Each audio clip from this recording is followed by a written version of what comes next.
Ketika Allah menitipkan ujian kepada kita, sebenarnya Allah sedang mengasah batin dan rohani kita. Contoh, kalaulah bapak, ibu, kita semua punya ladang. Sudah 6 bulan ladang itu tidak pernah kita lihat. Pas kita datang ke sana, rupanya ladang kita tuh udah banyak semaknya. Udah menggunung semak-semak tuh. Ketika kita membersihkan ladang kita itu dengan arit, dengan sabit, rupanya arit dan sabit yang kita bawa itu majal pula matanya. Majal tau Pak? Tumpul matanya. Ketika tumpul mata arit parang kita itu, bagaimanapun tangan ini kuat mengayun untuk merambahnya, membersihkannya, payah bersihnya Bapak Ibu. Capek tangannya, mau putus ketiaknya nggak akan bersih dia. Lalu Bapak Ibu berpikir, bagaimana supaya ilalang, rumput, semak itu cepat kita bersihkan dengan arit yang kita punya tadi. Diapakan aritnya? Diasah. Kalau kuat kali tumpulnya, digerinda. Walaupun digerinda memunculkan percikan api, jangan Bapak Ibu takut parangnya, aritnya akan patah. Jangan. Lihat aritnya setelah digerinda, setelah diasah, dia akan menjadi tajam dan mengkilat. Setelah tajam dan mengkilat, bersihkanlah tuh, potong tuh, cepat bersihnya itu. Maknanya apa? Ketika Allah sedang menitipkan ujian kepada diri Bapak Ibu, sebenarnya Allah sedang mengasah batin Bapak Ibu, supaya batin Bapak Ibu menjadi tajam. Kalaulah Bapak Ibu batinnya telah tajam dengan ujian yang Allah berikan, ketika itulah hati itu mampu memandang Allah di atas segala-galanya. Bahwa hidup ini tidak ada kebetulan. Kita ada tidak pernah kebetulan. Dapat bini tidak dapat kebetulan. Dapat udah tidak kebetulan. Kita ini sehat tidak kebetulan. Sakit tidak kebetulan. Sukses tidak kebetulan. Gagal tidak kebetulan. Mati pun tidak ada kebetulan. Inilah yang diajarkan oleh sahabat tadi. Supaya hidup kita ini jangan mengomel mengerutu kepada Allah. Siapa yang mengomel dan mengerutu kepada aku, maka dia telah berputus asa daripada rahmat aku. Padahal Allah katakan apa? Wala tai'asu min rahmatillah. Jangan kamu berputus asa daripada rahmat aku, kata Allah. Oleh karena itu, hidup ini syukuri saja, kalau tidak sabari. Kalau bahasa Ustadz, ada sama dimakan, tak ada sama dicari. Ya, itu mesti paham kita. Sehingga kita ini tetap di dalam ridhonya Allah. Allah katakan apa? Siapa yang tidak sabar dengan ujian aku berikan, kata Allah, malam yasbir bil balai walam yardo bi qadai falyakhrut tahtas samai wal yatlub robban siwaya. Siapa yang tidak sabar dengan ujian yang aku titipkan kepada dirinya, dan siapa yang tidak ridho dengan ketetapan dan ketentuan aku yang aku berikan kepada dirinya, falyakhrut tahtas samai, keluar kamu dari kolong langit ini, wal yatlub robban siwaya, cari Tuhan yang lain lagi selain aku, kata Allah. Kalau Allah usir Bapak Ibu dari kolong langit ini, adakah kolong langit selain Allah punya lagi? Enggak. Kalau enggak ada, baik-baik aja lah dengan Allah tuh. Jaga perasaan Allah, jaga batin Allah, jangan sampai tersinggung Allah dengan kita. Ya, kita selalu bertuhan kepada Allah. Selalu kita jadikan Allah itu sebagai budak hawa nafsu kita. Kita suruh-suruh Allah tuh, kita perintah-perintah Allah tuh. Memangnya Allah tuh budak kita, Bapak Ibu? Hah? Senaknya aja kita bertuhan kepada Allah. Jadi bertuhan kepada Allah itu jangan kita jadikan Allah itu sebagai pelayan hawa nafsu kita. Ya. Allah itu Rabb, kita hamba. Kalau Allah kita perintah-perintah, kita tunjuk-tunjuk Allah itu, pertanyaan Ustadz, siapa yang menjadi Tuhan dan siapa yang jadi hamba lagi situ? Kalau Bapak Ibu perintah-perintah Tuhan tuh, aku gini ya Allah, aku gini ya Allah. Coba kalau nak engkau kabulkan Allah, awas. Ancam-ancam Allah tuh. Tak mau sholat, tak mau zikir, tak mau berdoa lagi itu. Jadi jangan kita berpikiran Allah tuh budak kita. Kita yang budaknya Allah, makanya sebut hamba Allah. Kita yang patuh. Apa Allah bilang? Wa ma tasyauna illa ayyasha Allah rabbul alamin. Tidak ada yang bisa berkehendak, berbuat menurut kehendak nafsunya. Akan tetapi kamu hendaklah berbuat dan berkehendak berdasarkan kehendak dan maunya aku, kata Allah. Jadi hendaklah kita menjadi orang yang patuh saja Bapak Ibu. Sami'na wa ta'na. Ada sama dimakan, tidak ada sama dicari. Ada syukuri, tidak ada sabar. Itu yang mesti dipahami. Jangan diatur-atur Tuhan tuh. Ini selalu ngatur-ngatur Tuhan. Ya Allah, kalau aku lakukan ini, ya Allah, nanti apa upahnya ya Allah? Kalau aku masuk surga, surga nomor berapa ya Allah? Padahal apa? Disembah pun aku, dipuji pun aku, ya. Aku tak butuh dengan sembahan dan pujian kamu kepada aku. Aku ini dah Tuhan dah. Tidak disembah pun aku tetap besar. Tidak dipuji pun aku tetap terpuji. Aku ini besar, aku ini terpuji bukan karena dirimu. Aku ini terpuji dengan sendirinya. Jadi aku tak butuh dengan amalmu, kata Tuhan. Ya, jangan kita anggap Allah itu berutang budi dengan kita. Aku karena sembah engkau ya Allah. Aku karena puji engkau ya Allah. Sekarang, engkau penuhi keinginan aku ya Allah. Itu kan rancak dia awak situ mah. Lihat tuh Bapak Ibu tuh, pasti tidak tahu tuh. Tuh senak kita aja tuh dah, senak kita aja tuh. Padahal ya Allah tuh tak butuh dengan amal-amal kita. Pertanyaannya, kalau Allah tak butuh dengan amal-amal Bapak Ibu, ini jangan sampai salah Bapak Ibu ya. Makanya jangan pulang dulu sedikit, ini kalimat ini akan merusak nanti jadinya. Kalau Allah tuh tak butuh dengan amal-amal dan ibadah Bapak Ibu, lalu kenapa Allah perintahkan kita beribadah Ustaz? Kenapa Allah suruh kita ini sholat, berpuasa, berzakat, berhaji, berkurban, berinfak, bersedekah, berwirid? Kalau Allah memang tak butuh dengan amal ibadah kita. Maksudnya gini ya. Allah suruh kita beribadah, sholat, berpuasa dan sebagainya. Allah ingin tahu saja sejauh mana keimanan dan kepatuhan kita kepada Allah setelah kita mengatakan anta robbi wa ana abduka. Engkau adalah Rabbku ya Allah dan aku adalah hamba-Mu. Rupanya beribadah itu menunjukkan bukti keimanan dan kepatuhan kita kepada Allah. Bukan beribadah itu ingin ngatur-ngatur Tuhan, bernegosiasi dengan Allah, ingin mencari untung dan laba. Makanya Nabi sindir kita ini dengan sindiran yang lunak tapi tajam menggetarkan jantung. Apa sindiran Nabi? Laulan naru masajada lillahi sajidun. Jikalau Allah tidak menciptakan neraka, maka tak ada orang yang mau sujud kepada Allah. Kenapa orang mau sujud kepada Allah? Karena Allah ciptakan neraka. Daripada masuk neraka, lebih baik sholat. Masa daripada masuk neraka lebih baik sholat? Daripada masuk neraka lebih baik berpuasa. Nah, kalau tidak diciptakan oleh neraka, haram noji itu untuk beribadah. Tahu haram noji? Takkan mau dia beribadah. Kenapa? Neraka pun tidak ada. Sekarang Ustaz putar logikanya dengan bahasa logika filsafat terbalik namanya. Kalau Allah tidak jadi menciptakan sorga, Allah tak jadi buat sorga Bapak Ibu. Neraka tetap dibuat Allah juga. Maukah Bapak Ibu sholat berpuasa? Sorga tak jadi dibuat. Tak jadi dibuat sorga oleh Allah. Neraka tetap dibuat. Maukah Bapak Ibu sholat, berpuasa, sholat juga, puasa juga, neraka juga yang ada? Pastilah orang yang ingin masuk surga tak mau dia beribadah. Kita beribadah kan ingin masuk surga. Sekarang surga tak ada, neraka aja cuma yang ada. Sama aja dengan orang berbuat jahat, abialah, nggak usah lagi beribadah. Itu tingkatan orang syariat itu selalu mencari untung dan laba, bernegosiasi dengan Tuhan, tawar-menawar dengan Allah. Ya, andai kata Allah tidak menciptakan surga dan tidak memberikan upah dan pahala kepada kita, apakah tidak layak Allah itu disembah, dituhankan, diagungkan dan dibesarkan? Tentu layak, tentu pantas. Kalau Allah itu layak dituhankan, disembah dan diagungkan, kenapa kalau Allah tidak menciptakan surga, kenapa orang nggak mau beribadah? Berarti kan ada ujung-ujungnya di situ, ada udang di balik peyek itu dah. Ini yang mesti dipahami ilmunya. Orang yang sudah duduk pada makom mahabbah, sudah duduk pada makom rindu dan bermanja-manja dengan Allah, mau ada sorga, mau tidak ada sorga, mau ada neraka atau tidak, aku beribadah bukan karena sorga, aku beribadah bukan karena neraka, aku beribadah itu karena bermahabbah dan bermanja-manja dengan Allah.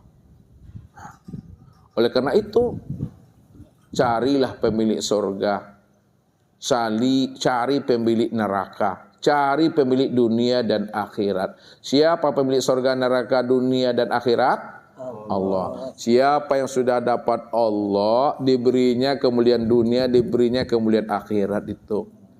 Artinya apa? Kalau bapak ibu beli kambing, insya Allah pasti dapat talinya. Kalau bapak ibu beli tali, insya Allah tidak dapat kambingnya. Siapa yang kejar dunia, maka akhirat tak akan pernah dapat. Tapi siapa yang kejar akhirat, dunia pasti dapat. Naik lagi ke atas. Naik lagi ke atasnya. Siapa yang mengejar Allah untuk dunia dan untuk akhirat, maka dunia dan akhirat itulah yang menjadi sembahannya. Sementara Allah itu hanyalah budak saja bagi dirinya untuk mendapatkan dunia dan akhirat. Ustaz buat dari bawah sedikit ya. Ini Ustaz potong-potong. Karena ini udah siang, nggak lemah baterainya sedikit. Ada pelan-pelan aja. Ustaz, nah, nomor 1 dulu.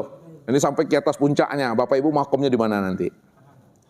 Siapa yang kejar dunia, maka akhirat itu akan luput. Luput apa artinya?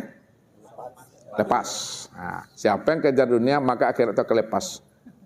Kebalikannya, siapa yang kejar akhirat, maka dunia itu akan dapat. Bapak Ibu ya. Nah, naik kita ke atas makomnya lagi.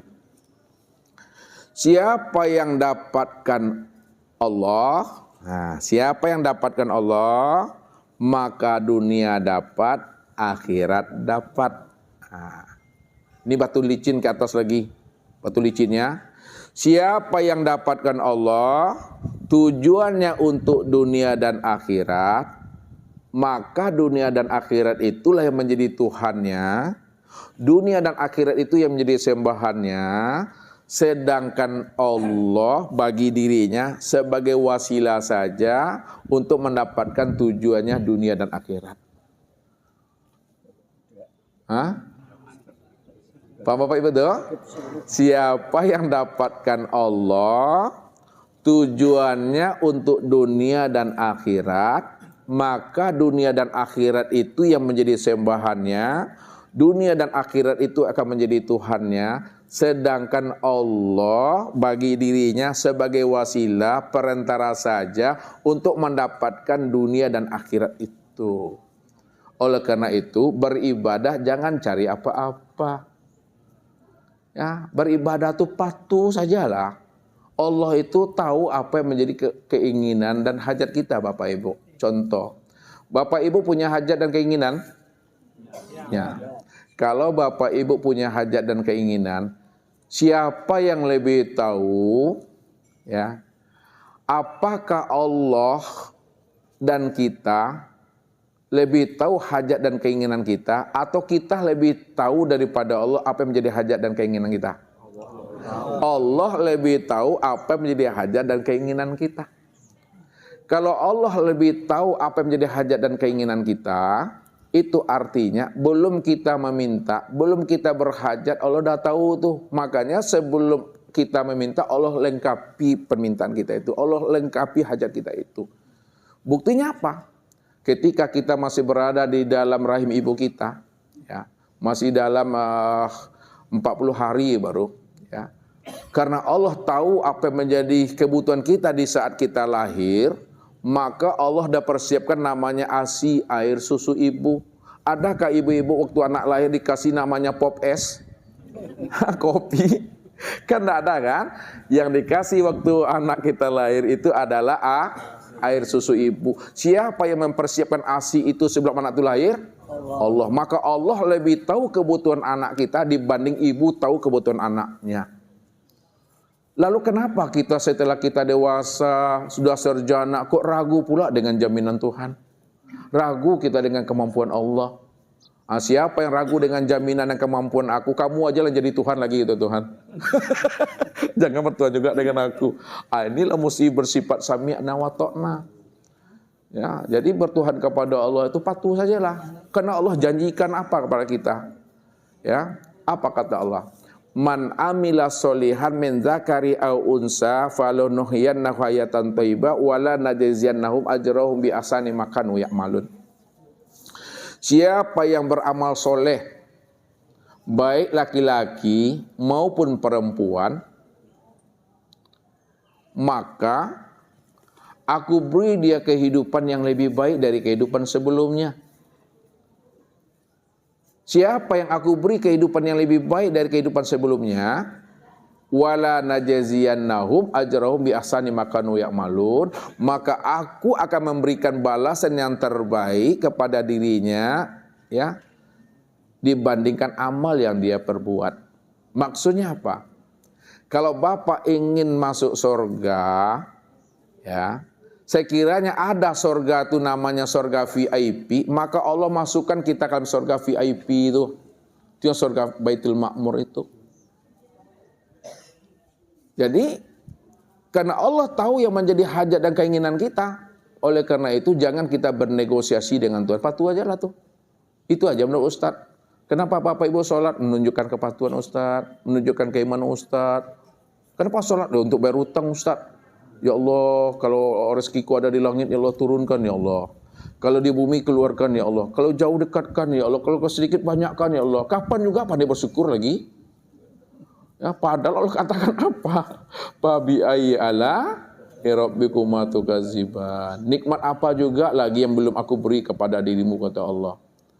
Kalau kita hitung-hitung nikmat Allah kepada kita Bapak Ibu, lalu kita pandai bersyukur Bapak Ibu. Syukurnya kita, walaupun kita rajin beribadah yang wajib dan yang sunnah, syukurnya kita dalam beribadah kepada Allah itu belum sebanding dengan nikmat yang Allah berikan kepada kita. Contohnya apa? Nikmat penglihatan yang Allah berikan kepada kita itu belum sebanding dengan amal kita. Rajin pun kita, walaupun hitam kening kitanya 3 hitamnya, ada yang 2, ada yang 1, ada yang nggak hitam. Itu belum sepadan, belum sebanding dengan nikmat yang aku berikan kepada dirimu. Contohnya, nikmat penglihatan ini, yang satu ini tidak sepadan dengan amalmu. Belum lagi yang kiri, belum lagi pendengaran, belum lagi lisan, belum lagi akal pikir. Kalau akal pikir dicabut Tuhan, diantarkan orang kita ke rumah sakit jiwa, itu dah. Allah. Oleh karena itu, jangan mencoba-coba ingin membalas budi pula dengan Allah. Tidak bisa, kata Allah. Kenapa? Walaula fadlullahi alaikum wa rahmatuhu mazaka minkum min ahadin abada lakuntum minal khosirin. Kalau bukan karena rahmat dan karunia aku kepada dirimu, kamu tidak akan pernah bisa melakukan ibadah dan ketaatan kepada aku. Tak bisa kita ini sholat, berpuasa dan berzakat. Tapi kenapa kita bisa mendirikan ibadah sholat, berpuasa dan berzakat? Itu karena rahmat dan anugerah Allah yang Allah berikan kepada kita. Maksudnya, sebesar zarah kebaikan yang keluar dari diri kita itu bukan karena kemampuan, usaha dan ikhtiar kita. Akan tetapi sebesar zarah yang keluar dari diri kita suatu kebaikan itu semata-mata karena rahmat dan karunia Allah kepada diri kita. Apa pahamnya itu? Sekiranya satu kebaikan yang keluar dari diri kita walaupun itu sebesar zarah, karena itu adalah rahmat dan anugerah Allah kepada diri kita. Lalu di mana letaknya alasan kita untuk menuntut balik Allah itu? Di mana letaknya Bapak Ibu nuntut Allah pada sebesar zarah kebaikan yang keluar dari diri kita itu adalah bentuk anugerah dan karunia Allah berikan kepada kita. Tak layak kita tuntut Tuhan itu. Kita sholat itu karena karunia-Nya. Kita bisa beribadah itu karena karunia-Nya. Karena kita tidak ada. Kalau bukan karunia aku, tidak ada terbetik dan terlintas di dalam hatimu untuk melakukan ibadah kepada aku, kata Allah. Maka belajar beribadah itu ya belajar ikhlas. Ikhlas apa surat ikhlas, Bu? Apa bunyi surat ikhlas, Bu? Coba baca sama dengar.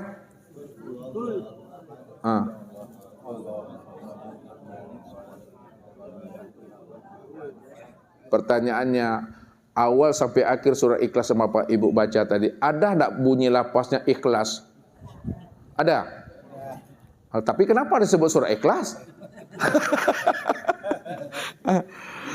Mana yang dikatakan ikhlas itu? Nah, ini mesti paham. Ikhlas itu artinya kan murni. Murni itu tidak tercampur dengan apapun. Kalaulah ikhlas itu murni, tidak tercampur dengan apapun, maka yang ikhlas itu hanya Allah semata-mata. Itulah maknanya ikhlas itu duduknya kul huwallahu ahad. Ahad itu aku cuma yang ada. Wa ani'buduni hadza sirati mustaqim. Akulah yang menyembah dan memuji diriku sendiri. Aku cuma yang ada. Wa aqimis sholata li zikri. Si zikri itulah yang sholat sebenarnya. Kalau terjemahnya, dirikan sholat untuk mengingat aku. Maknanya, zikri itu salah satu nama daripada Allah. Kalaulah zikri itu salah satu nama daripada Allah, maka namanya itu tidak pernah berpisah dengan dirinya. Karena dia cuma yang ada, maka dialah yang bernama zikri itu. Disitulah letaknya, aku yang memuji akan diriku sendiri di situ. Ini Allah katakan, Kif ya Muhammad, ana rabbaka usolli. Berhenti engkau yang mengaku-ngaku Muhammad, yang berdiri, yang ruku, yang sujud, yang duduk di dalam sholat. Akulah yang berdiri, ruku, sujud di dalam sholat itu. Karena aku cuma yang ada. Dirimu itu aku yang dirimu. Mana ada dirimu di situ? Kalau ada dirimu di situ, ngaku-ngaku dah tuh kata Tuhan. Masuklah dalam neraka bertubi-tubi, masuknya baju namanya itu.